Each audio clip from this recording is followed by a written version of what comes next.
Makari, le fils du soleil.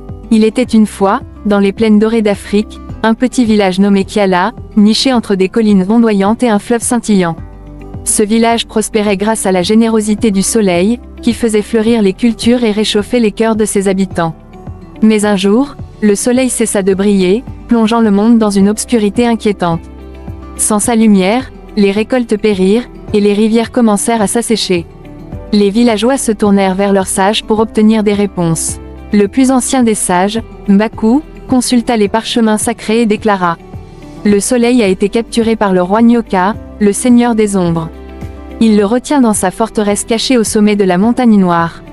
Seul un cœur pur et courageux peut le libérer. Les villageois se regardèrent, inquiets. Qui oserait affronter Nyoka, dont les récits évoquaient un être aussi puissant que maléfique? À cet instant, un jeune homme du nom de Makari, fils d'un fermier, se leva. Makari était connu pour sa bonté et son esprit curieux. Il dit: je partirai chercher le soleil. Si je dois affronter l'obscurité pour ramener la lumière, alors je le ferai. Makari reçut les bénédictions des sages et emporta avec lui 3 objets magiques confiés par les anciens. Un tambour sacré, capable d'invoquer des esprits bienveillants. Une lance en ivoire, forgée avec la lumière du soleil avant sa disparition. Un collier d'amulettes, offert par Mbaku, qui protégeait contre les sorts maléfiques. Au lever du jour, bien qu'il n'y ait plus de soleil pour l'illuminer, Makari quitta son village. Le fleuve qui bordait Kiala murmura des encouragements, et les arbres agités par le vent semblaient lui souhaiter bonne chance. Makari pénétra dans une jungle dense, où la lumière était rare même en plein jour.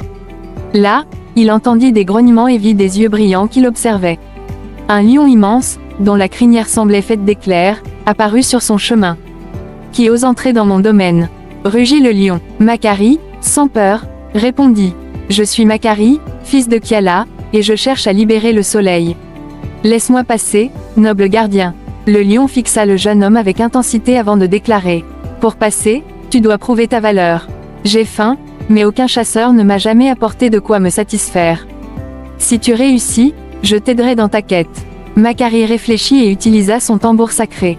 En frappant dessus, il invoqua des esprits bienveillants qui apparurent sous forme de gazelles éthérées. Le lion, impressionné par la sagesse et le courage de Makari, promit de l'aider. Quand tu seras en danger, appelle-moi avec ce fragment de ma crinière, dit-il, lui tendant un éclat doré. Plus loin, Makari arriva devant un marais sombre et sinistre, où des murmures étranges résonnaient. Une vieille femme apparut, courbée sous le poids des âges, tenant un bâton tordu. Je suis Moana, la sorcière des eaux.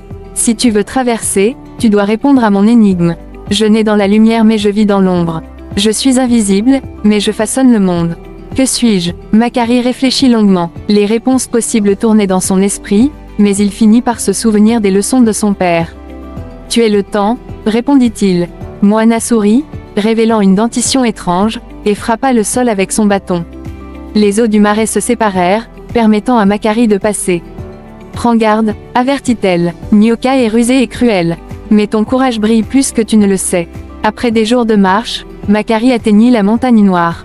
Elle se dressait comme un géant endormi, ses pics enveloppés de nuages noirs. À son sommet se trouvait la forteresse de Nyoka, un château de pierre froide et sombre. Makari pénétra dans les lieux et sentit une présence oppressante. Nyoka, mi-homme, mi-serpent, apparut dans une salle ornée de miroirs brisés. Ses yeux rouges brillaient dans l'obscurité. Petit mortel, que viens-tu chercher ici? Siffla-t-il. Je viens ramener le soleil, répondit Makari avec fermeté. Nyoka éclata de rire. Le soleil est mon trophée, et personne ne le reprendra. Mais je te propose un défi. Si tu gagnes, je te laisserai partir avec lui. Si tu perds, ton âme m'appartiendra.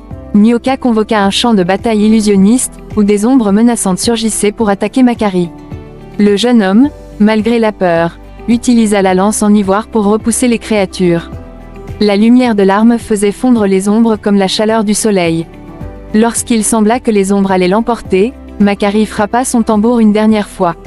Le lion, invoqué par l'éclat doré, bondit dans l'arène, rugissant avec une force qui fit trembler les murs.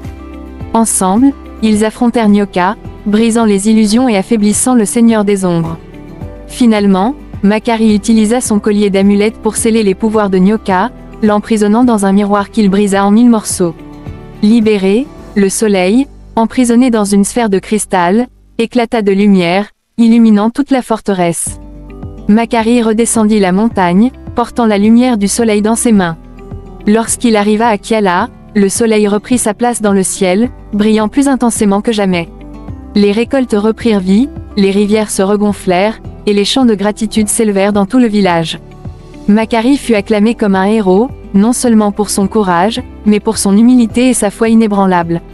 Les sages déclarèrent que son histoire serait contée de génération en génération, pour rappeler à tous que même dans la nuit la plus noire, une lumière peut toujours émerger. Macquarie, cependant, resta simple et modeste. Il retourna à sa vie de fermier, cultivant la terre sous le soleil qui l'avait sauvé. Mais chaque soir, lorsque les étoiles apparaissaient, on pouvait entendre un lion rugir au loin, comme pour saluer l'homme qui avait ramené la lumière au monde. Si vous voulez des livres sur les contes, des histoires et des livres sur comment générer des images ou des voix avec l'intelligence artificielle, tous les liens dans la description. Abonnez-vous, aimez et partagez, pour ne rien rater de nos prochaines publications. Activez la cloche de notification.